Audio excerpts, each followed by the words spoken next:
forum. The session title is State of the Indian States, and the focus in the discussion would be how the states are going to ensure economic growth within the dynamics of competitive and cooperative federalism. I have a very eminent set of panelists here. Sri Chandramohan Patwari, Cabinet Minister for Commerce, Industry, Public Enterprise, Transport, Skill Development, Entrepreneurship, Act East Policy Affairs, Welfare of Minorities, Government of Assam. Welcome, Mr. Patwari. Sri Dushant Singh Chautala, Deputy Chief Minister of Haryana. Welcome, Mr. Chautala. And finally, Sri Rajyavardhan Singh Rathore. Sorry, I'm so sorry. Rajyavardhan Singh Datigaon. That's okay. I'm Rathore as well. Doesn't matter. Thank you, sir, for that support. He is the Cabinet Minister for Industry Policy, Investment Promotion, Government of Madhya Pradesh. And we have a very illustrious moderator to moderate this session, which is Vikram Chandra, editor and founder of Editorji. And at the end of the session, my esteemed colleague at PAFI, Dr. K.C. Ravi, who is the Chief Sustainability Officer at Syngenta, is going to offer a vote of thanks. So with that, Vikram, I hand over to you to start the proceedings. Thank you so much, Shubha. Thank you so much for that, and a very warm welcome to all of our very distinguished guests from the various states. We really want to understand from you what the states are doing to keep the economic engine going. Yes, we've had a very tough time during the pandemic, but the economy is starting to recover and we are bouncing back. The center is doing whatever it can and should do, but really the keys of the economic recovery are in the hands of the states. So that's why it's a crucial session to understand from each of you what you are doing for new investors, what you're doing to get them in, and what you're also doing for existing investors who are already there in your state. So a warm welcome to all of you. Perhaps if I could get each of you to just give introductory comments for maybe 2 or 3 minutes, and then after that, we can sort of try and brainstorm some of the suggestions. We are also hoping to get Mr. Divya Shankar Mishra, if he can join us, who's Minister of State for Energy Industries and MSME at the Government of Odisha. But Chandramohanji, perhaps I could request you to start. What are your thoughts on what you are doing there in Assam to keep the economy going and to lure investments, to keep industry happy, to keep agriculture happy? You have a very large portfolio, sir. Thank you so much for joining us. What are you doing in Assam? Thank you so much. Actually, we have our by-election here in 5 constituencies. So I'll definitely will contact, I'll keep contact over phone actually.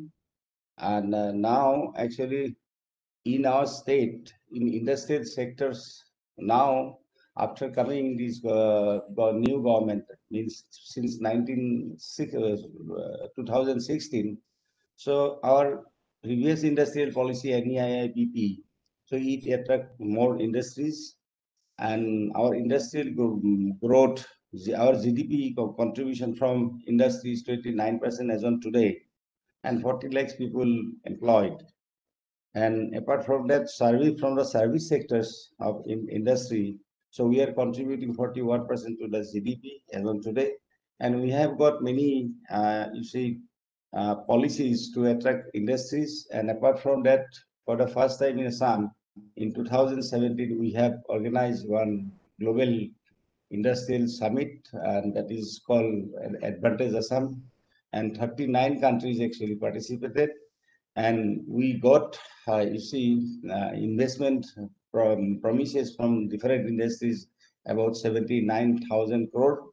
And out of 79,000 crore, already we have received promises, and industry started also about 65,000 crores here in Assam.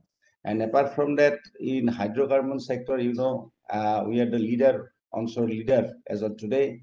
In hydrocarbon sector also, on to Numaligarh refinery, his capacity is increased, and 42,500 crores invested by Government of India from the petroleum sector, and 28,500 crores actually invested in Numaligarh refinery. Apart from that, we have got our ethanol policy. So 7 companies already come here, and we have given land and all facilities. Ethanol policy, we have given different, many incentives also. And apart from that, ease of doing business Act was passed in 2016 when our government came first time. So ease of doing business also we are at par, and now Northeast industrial policy is there. Apart from that, Assam sugar promotion policy is there, Assam startup policy is there, and our startup is very good. And I request you, sometimes when you visit Guwahati, please visit our startup. But this is very good startup, and this is one of the 10 emerging startup actually in the country. So it was started in 2018 when last in the previous government also I was in the industry minister. So this is our their startup policy, and we have our can and bamboo policy. You know that in bamboo we are producing in Assam and Northeast. We are producing 66% of total bamboo in the country actually. And apart from that, our export and logistic policy also, and industrial and investment policy of Assam 2019, our state policy also there. And apart from that, we are having different policies to attract our investors. And now actually investors are start coming to Assam. And apart from that, our electric vehicle policy also we have announced. So now we are going to start electric vehicle in Assam. And as transport minister, already we have started actually electric vehicle in the state. And apart from that, our our micro and small industries, we have given some incentives so that our regarding purchase preferences is given today. So we have got lots of policies actually, and this policy. And apart from that, you know that Assam is famous for agar wood, agar wood, so which is exported throughout the world. So we have already started one international agar center here for promoting export from Assam, and we have agar policy also 2017, because agar trees were previously it was in forest department. Now it is bring out from the forest, it is brought out from the forest department, and now it becomes grass. So just to make them easy, we have got that agar policy also. And apart from that, actually our Assam Small and Micro and Medium Enterprise Facilitation Establishment Act 2020 also amended, and we are giving incentive to our people. And apart from that, we have got 7 industrial estates. It are 7 industrial park here in Assam and 5 industrial parks upgraded. And apart from that, we have one multi-model logistic park. Now construction is going on at Jogighopa, which will facilitate actually our export, our businessmen to export their production to Bangladesh and Southeast Asian countries and BBAN countries. That is in Jogighopa, and from Jogighopa to Bangladesh, it takes maximum 4 days actually. Not 4 days, 2 to 3 days actually, like that. So that multimodal logistic hub, it is under construction. We are going to have another multimodal logistic hub at Barak Valley, from where actually Bangladesh, it takes 1 day, within 1 day, it reaches Bangladesh by waterways. And regarding waterways, actually, previously, you know, we are the richest state before election, before the independence, because we had got the trade route to the world, different places, via Mongla and Chittagong port. But from 1965, our access to the Mongla and Chittagong port was actually stopped. Right. So now because of the Honorable Modi's vision, our Honorable Prime Minister's vision, so now protocol signed, and we have got access to Mongla and Chittagong port. And as a Minister of Active Policy Affairs, we are now going to establish our relationship, already establish our relationships by organizing different events with the Southeast Asian countries. Even I personally visited by road to Myanmar and Bangladesh and other places also, along with my officials and our MLAs. So now this sort of AC facilities we are providing to our people, and we have got sugar mill policy, sugar policy also. And apart from that, actually, I'd like to inform now in Assam. Now Assam, during the second wave of COVID, so no industry was totally closed. Actually, we have no industry was totally closed. Industry was run very smoothly, and we have our protocol. Actually, as per that, we made our protocol, and even bringing raw materials, so no disturbance was created. And in COVID management, Assam become one of the within the third. Assam achieved within the third position of the country, and our industries were not disturbed. Right. Thank you. Thank you so much, Chandramohan Ji. It was, great hearing from you, and certainly it's great to have startups. You set up that startup hub 1 year after I set up Heritage. Otherwise, I'd have loved to have come there and spoken to you about it. Dushyant Chautala, Ji, if I can get your brief opening remarks also before I come across to Rajavardhan Ji. Dushyant Ji, for Haryana, you're the Deputy Chief Minister for Haryana. Now, Haryana as a state does have many advantages. It was more developed. It's there's very good infrastructure. You're in the NCR, places like Gurgaon are also there. So what are you doing to make Haryana one of the major industrial and other hubs of the country? Vikramji, as you said, we have that advantage being right next to Delhi also, and being a part of NCR. 50% is covered in NCR. And we've been lucky since last 2 decades. We have seen a great growth in the service sector as well as the industrial sector. We still capture about 40% of the car manufacturing economy, 60% of the two-wheeler manufacturing economy, and about 30% of all the heavy vehicles manufacturing, which are done across the country. And also globally, we capture a good amount of number. Textile is one focus sector that we are focusing on. And as the union budget this year said that they're going to give out 3 textile parks, which are going to be established in 500 acres each. Haryana is going to bid for it excessively because we have huge cotton production here. Whereas our new Haryana Enterprise and Employment Policy of 2020 mainly focuses on all sectors which are going to be futuristic, which nobody still is thinking in the country, especially when we come to aeronauticals and defense. And yes, we are going to come out with the policy now. The document is ready, and I think by end of the year, we are going to publish that, where we are going to give big incentives for people who are going to come in and invest in our state just to work on aero defense technologies. We are in ties with Airbus, we are in ties with Boeing to get their MRO, because we are going to have one of the biggest runways now being built by May 2022 in Hisar.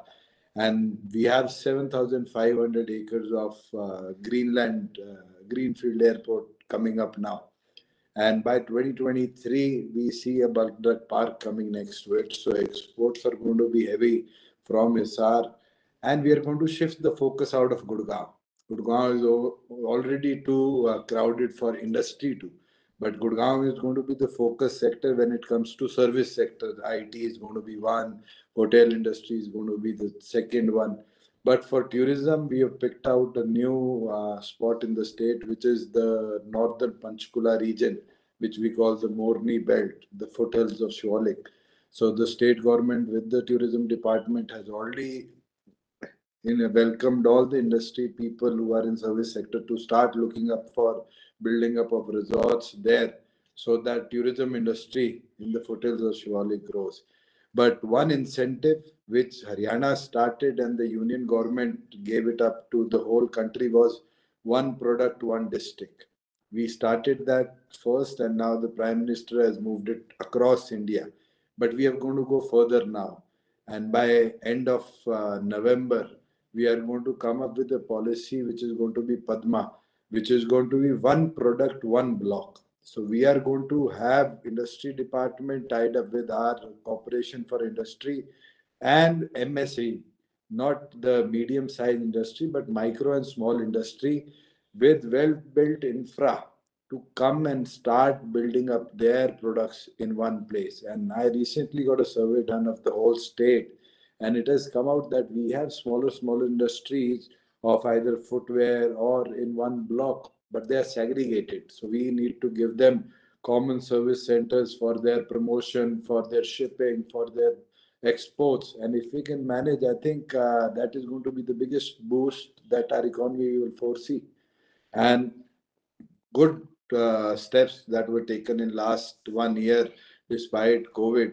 We have got the biggest lithium battery manufacturing company called ATL to come up build their plant in Mewat, which nobody ever expected that Mewat will get that industry. ATL is going to spend about 7,000 crores there to build up their biggest lithium battery manufacturing plant. We have offered 900 acres to Maruti and Suzuki to build up their extension branch, which were they were either looking for other states before, but more or less they've agreed now to build up a 900-acre new Maruti plant in Kharkhoda. We have got the new Birla Cement company. They're getting into paints to build up a 200-acre plant of paint manufacturing in Panipat. So Flipkart has come up with the biggest warehouse of Asia in 140 acres in Manesar. So these are investments which have come in despite COVID affecting everybody. And we foresee that Haryana is going to take the lead as it has taken in earlier decades also. And we welcome each and everybody from the industry to give their suggestion. Yes, electric vehicles are new inventions. And I still remember in the year when we said it is 2K, when 2000 started, everybody had a Nokia phone with keypads there, and suddenly in 2010 there are no more keypads, and you come up to smartphones. So we foresee that fossil fuel based vehicles will be outdated in next 5 years, whereas hydrogen based, nuclear based, or electric vehicles are going to take the lead. So yesterday also I had a discussion with the industry and my officers, and our e-vehicle policy is going to be out more or less in the first week of November, where we are going to support industry which are already into vehicle manufacturing to transform themselves from motorized vehicle manufacturing to electric vehicle manufacturing.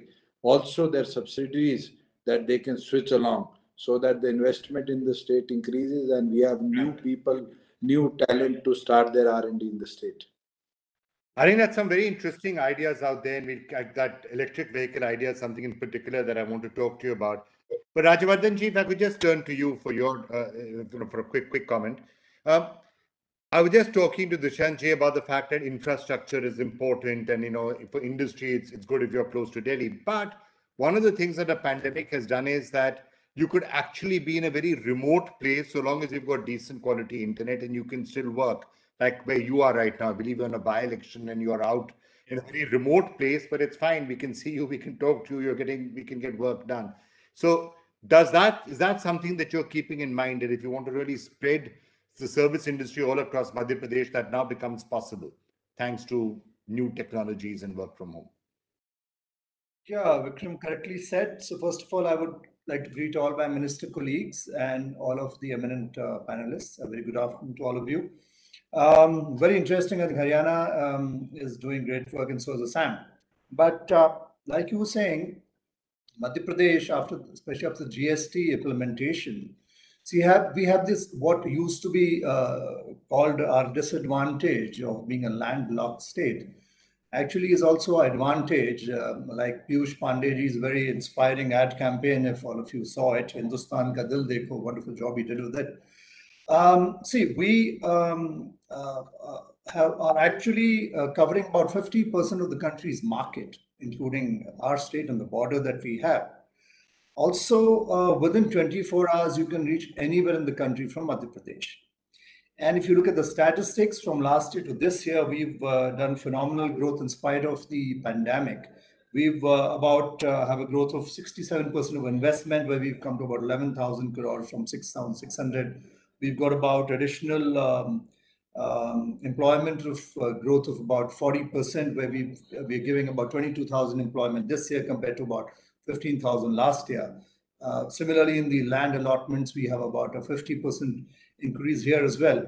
And not only all this, we also have the distinction of having a zero day manpower loss within the industry. And I also like to, at this point, thank all the industry colleagues who have actually given us CSR and who gave us industrial oxygen to be used as medical oxygen. If you look at Madhya Pradesh, are also a pharmaceutical hub. API is also coming up here in a great way. Generic medicines, if you look around Indore and the Pithampur area, is doing extremely well. Fertilizers, we have an advantage of having tremendously a huge land bank. We are also a very peaceful state by and large, where we have not only cheap manpower, we have skilled manpower. We also have a distinction of Indore being not only the cleanest city, it's also the only city which has IIT and IIM all together in one place. We have this very interesting Devas Industrial Corridor that we're building up. We have a lot of work going on in the Ratlam region. And see, Gadkari ji was here very recently, and he gave us nearly about 250 lakh crores.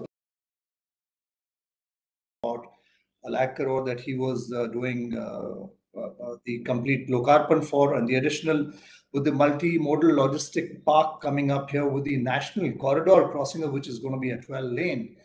Interestingly, we are also working on newer schemes like what we call Navachar in Hindi. For the first time in the country, we've done a land pooling with the collaboration of the farmers, whereby we have given them a double of the circle rates, and part of it, about 10% in cash.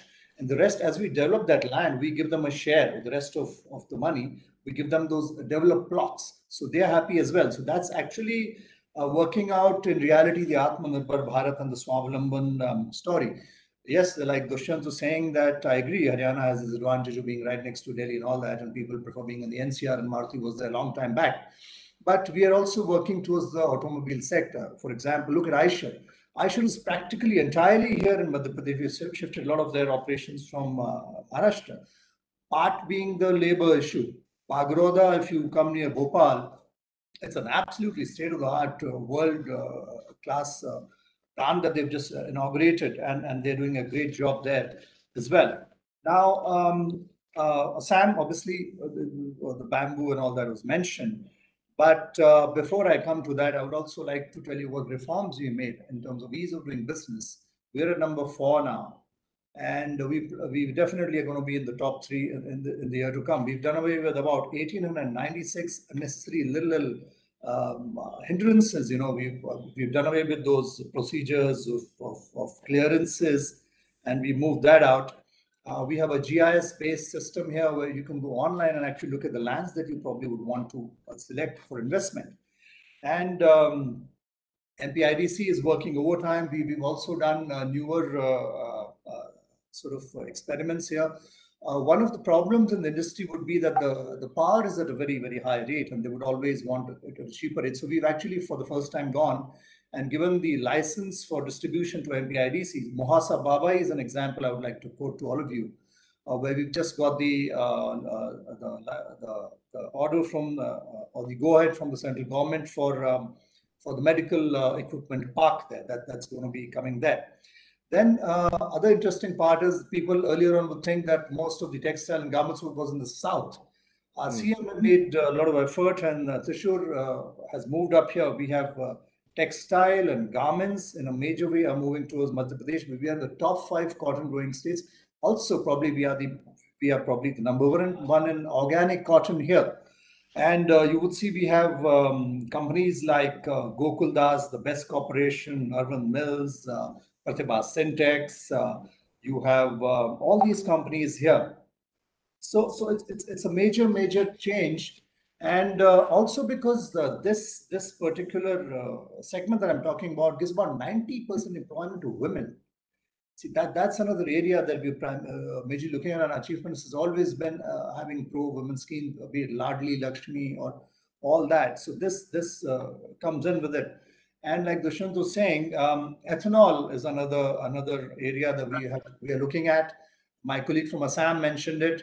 We just had about 5% blend of bio and fossil fuels, and our government is targeting about 20% in the next couple of years to come. So we've just recently launched a new ethanol policy, and we're expecting a good sort of interest there. Then, yeah, Narmada Expressway. Here we are linking, this in 34 districts crossing, boom. Then Chambal, which was earlier on, you would know it for dacoits, Mansingh, or all that. And today we have Atal Pragati Path there. So this is going right across. We are developing about 20 new industrial areas at the key junctions. We're having these industrial nodes coming up there. We are looking at air cargo facilities for farm fresh products to be taken anywhere globally. And so I think overall, we are really working on all these EV policy. Yes, we're working on the EV policy, automation, hydrogen cells is another future energy source that we will have here. In terms of export, we've just launched Export Promotion Council here. We were about 2.5 of the national average. We're looking at going up to about 5% in the years to come. So a lot of things happening, and I would like to say that in terms of natural resources, we are already very rich resource-wise. The eastern part of Madhya Pradesh has lime, we've got granite, we've got blue dust, we've got manganese. So we're looking at Balaghat, which was known for Naxal activities. We are having a ferro-alloy park happen there. It's also called the Dhan Ka Katora, which is so ethanol has prospects there. We have Maharashtra link there. We're building up the Nagpur connectivity expressway. So a lot of things are happening here, and I would really want all of you to look at our policies. We really work on all of them. Right, so that's a really interesting exposition from all three of you as to some of what is happening in each of your individual states. If I could now just turn to some broad themes and maybe get each of you to just weigh in on them very quickly. Number one, the question, and maybe I can go in reverse direction. So first of all, the question of the pandemic. We've had 18 months many months of disruption, then bounce back, second wave, again, now there seems to be some recovery.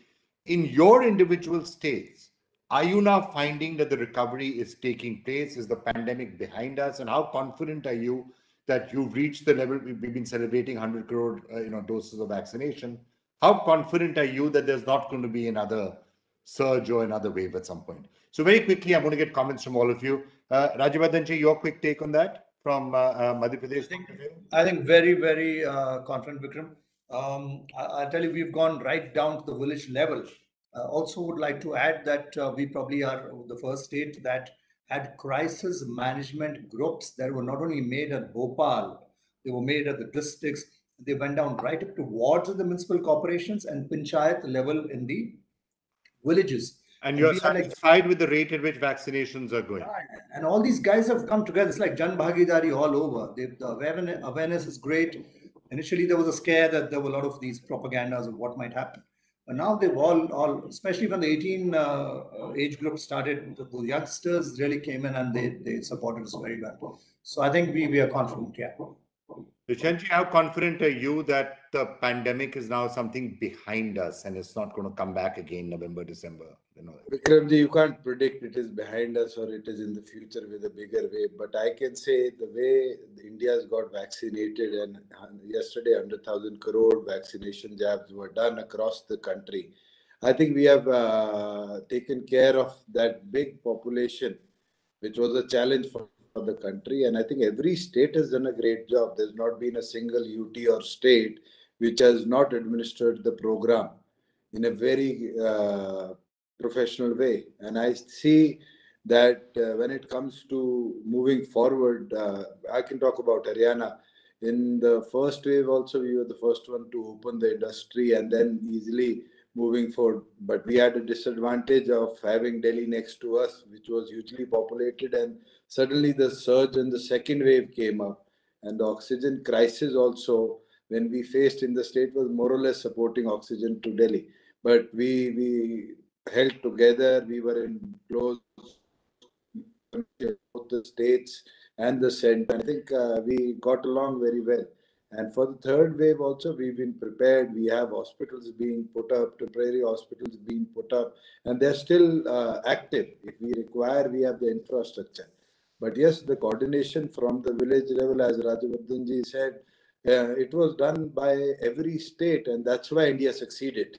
You see UK's economy today, you see US's economy today. Every country had to give out funds to the businesses to be started or to be sustained. But we, being an economy which was very active during this part, also we survived, and it has been the history of our country also that we and we overcome such issues. And we are ready as a state also, and I think we will move forward.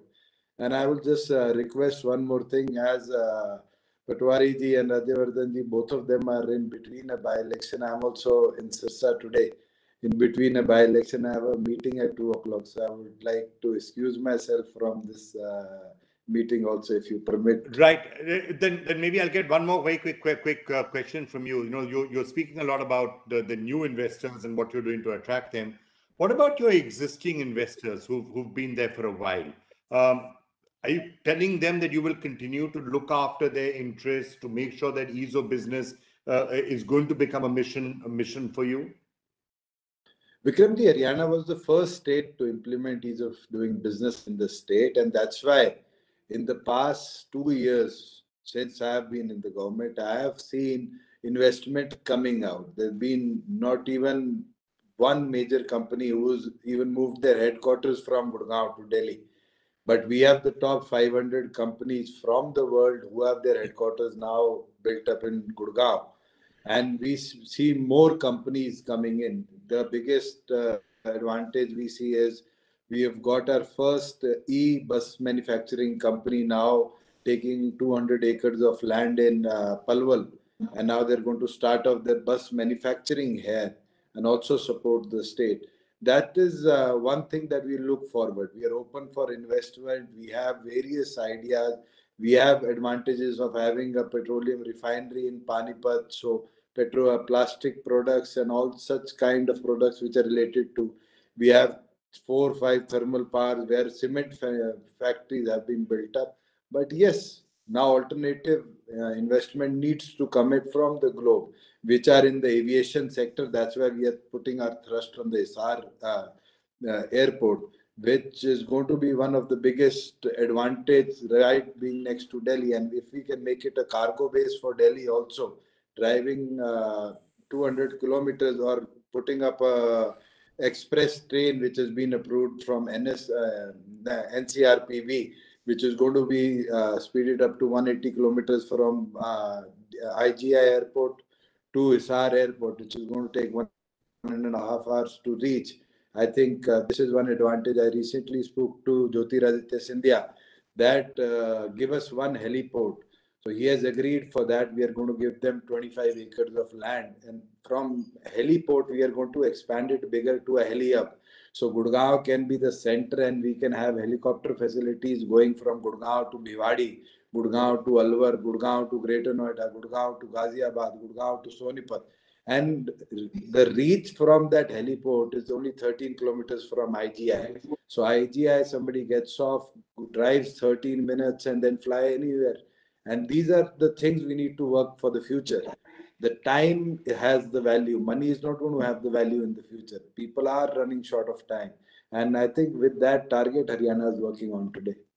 All right, Dushyantji, if you have to leave us, and that's fine. I know you have a public meeting in 5 minutes which you have to address, so we'll allow you to go. Chandramohanji, just want to come to you. If you're Chandramohanji is still there, yeah. Just want to come to you on that question of the pandemic and the recovery and the extent to which it is happening in Assam.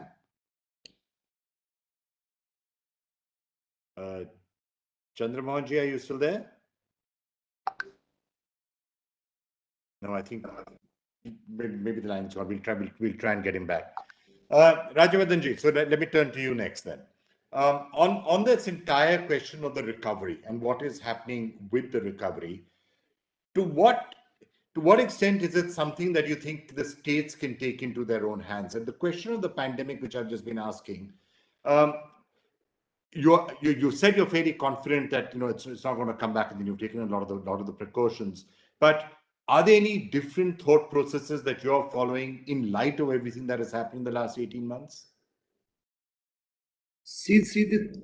In totality, you cannot really reject that it cannot ever come back, because see, it mutates. There are different variants that have been coming up. So that's one apprehension which is always going to be there in back of our minds. But I think the most important point here, I feel, is that we need to actually get used to the COVID appropriate behavior. So the people need to actually understand that the post-COVID world has changed forever. They need to make it a habit. Or they have to use masks. They have to use masks. If they have to be using sanitizers, washing their hands, being careful about the crowds. Those, I think, will have to be taken care of. As far as the vaccination and the precautions are being concerned, yes, the government is doing more than that we can do. Modi ji has given us that free vaccination thing. We here at the ground level are trying to put those vaccinations across. Now there are vaccinations coming for children as well. But yes, day to day activities and a lifestyle has to be very, very, very COVID appropriate. And I think the youngsters have made the difference. A lot of NGOs have done brilliant work. A lot of CSR has gone into it. What we need to be careful about is the points where there are huge gatherings, or which are the transit points for large number of people.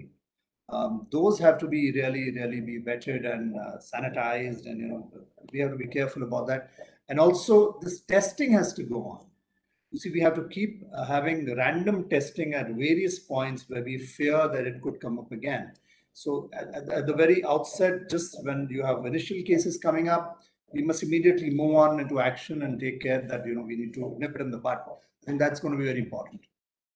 All right. I want to now come to one of the things that you said about ease of doing business, and the question of whose onus is it increasingly becoming now to drive the economy.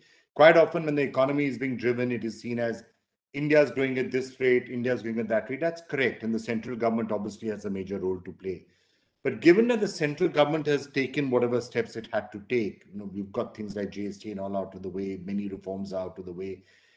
Do you see the basic engine of the Indian economy now becoming the states, and a good competition between states to say we are going to take on the onus of driving the economic engine, and perhaps even competing with each other in a good manner, so that we try and have better policies than other states, so that we become the engine of growth? Yes, see, I mean, the macro policy can be made by the government of India, right? For example, ethanol. So the government of India has come with the ethanol policy, but the states individually, be it Bihar, be it Assam, be it Madhya Pradesh, or the other states, we are vying with each other that we want to get that here. So we have our individual policies as well. So that's what you were trying to say, that how are the states doing? But here, there could be some sort of synergy. For example, the PSUs. If the PSUs start floating tenders on their own without keeping our policies in mind, then how do we compete? What happens to smaller investor? Smaller investors who's investing in ethanol, or if you're looking at 100 KL kind of a capacity plant, below that is anyways not feasible. So there are these little things that we will the central government will have to actually sit and referee and make sure that there's a even playing ground. If Bharat Petroleum decides to do it on their own, then what are we going to do? So these are some of the areas. Yes, the states have to be the driving force, because it has to come from the micro. Like the one district, one product is a brilliant scheme that the Prime Minister has come by. Every district now we've identified, we've taken out what they were doing. For example, Madhya Pradesh has been for years and years, we are the home for Chanderi, we are the home for Maheshwar, we are the home for Bagh Prints. We just need to market it properly. So we need to value add on what we have. We will generate not only employment there, we will definitely increase the money that we can get in. I think one of the points that I was trying to ask was that when you meet other ministers from other states, is there today, because it's a good thing if this happens, is there this virtuous cycle that states are now saying we would like to have the best policies, we would like to have better policies than our neighbors, more investor friendly, more industry friendly, more economy friendly policies than everyone else? Because if that competition starts, it could really transform India very fast. I think, Vikram, it's already started. The thing is, some states have like we have the advantage of being in the center of the country, so we can be warehousing logistics hub naturally. Yeah. Haryana, we cannot compete in certain ways with Haryana. Haryana has got Maruti. We wanted that extension that Maruti is doing and investing a lot of money. Now, obviously, Haryana had the advantage. Gurgaon, now we don't have a Gurgaon, but we have Indore. So Assam, now Assam has its own geographical and the advantage of the natural resources it has, refinery it has. So every state has its own distinctive advantage, its own strength. So I think basically to start with, we build up on our strengths that we have. We value add on our resources that we have. And then additionally, the policies, we try and look at the policies of the other states, see what we can get, because ultimately it comes back to the finance ministry. I could want to put 100 better things in my policy than Haryana. But if my chief secretary and my principal secretary, finance and finance minister says, oh, you put in so much money in COVID or this or that. So it's a lot depends on how the state is doing financially.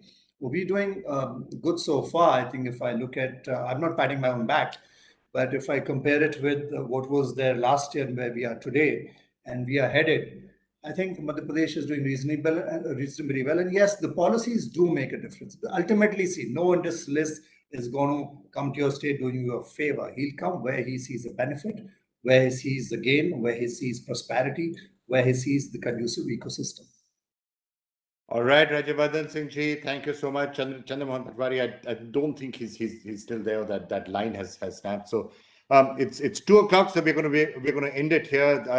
Ravi, I'm going to come across to you for closing remarks, and I think next session I believe starts. Thank you. Break. Yeah. Ravi. Thank you, Vikram. Chandramohan Patwari ji, Dushyant Singh ji, Rajyavardhan ji, ladies and gentlemen, it's my pleasant duty to propose the vote of thanks at this very important session on the state of the Indian states. I guess the last 1 hour has been fascinating as always, moderated brilliantly by Vikram. By the way, Vikram, wanted to let you know that Editor G is my only source of all my news. After a lot of deliberation, PAFI chose the 4 states for this year, and we all know now the reason. There could not have been better advocates of how the states have been performing than the ministers present today. It was heartening to hear that the COVID situation in the 3 states are looking much better. We acknowledge all the 3 states who gave unstinted support during this pandemic, and PAFI would like to commend the entire state government machinery in all the states, especially in the states of Assam, Haryana, and Madhya Pradesh, for the diligent efforts. We heard the various initiatives being undertaken, and all of the policies outlined by all the 3 states are, I guess, attempts to be future ready. PAFI is committed to extend their continued support to bring back the livelihoods in the rural areas, and we look forward to your advice, support, and guidance in executing new initiatives that would benefit your state. We in PAFI look forward to continued engagement and grateful to all the ministers for having spared their valuable time in spite of their busy schedules. Thank you once again, and I request all of you to continue to be online as we have many more interesting sessions coming up. The next session will begin at 2:20. Over to you, Ajay. And back to Vikram. I see that Minister Chandramohan is back. Want to ask him for any concluding remarks? Yeah, we could ask him. Chandramohan ji, thank you. We were trying to get a concluding remark from you earlier. Just your final sense very quickly on pandemic is now past. How are you seeing the process of recovery taking place? And are you fairly confident that the worst is now behind us? Yes. Sorry, I'm not hearing. I was just asking you, Chandramohan ji, that we've had a very bad period with the pandemic.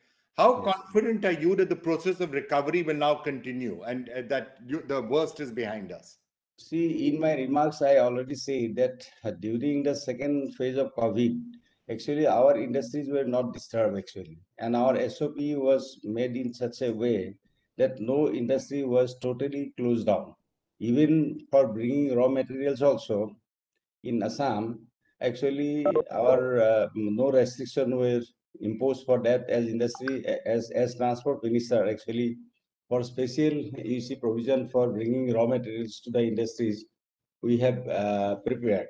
So that way in Assam, our industries were not so much affected as you are thinking actually. So, Okay. and apart from that, I'd like to inform you that during that second wave of COVID pandemic in the country, actually suffering from oxygen, and during that time, we have 9 oxygen plants here in Assam, and because of which, when there was a crisis in the country, that time in Assam, we had 500 metric ton of liquid oxygen available in Assam. Apart from that, so our Shan Pharma company established here.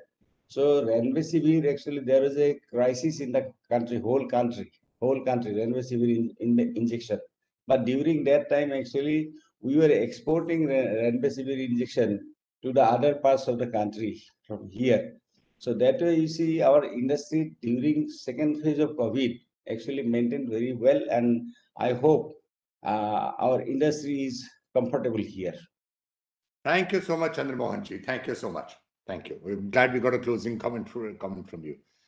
Okay, Mr. Ravi, thank you. Thanks, Ravi. Thanks to everyone for being here for this session. Next session starts at 2:20. Thank you, Vikram. Thanks, everyone.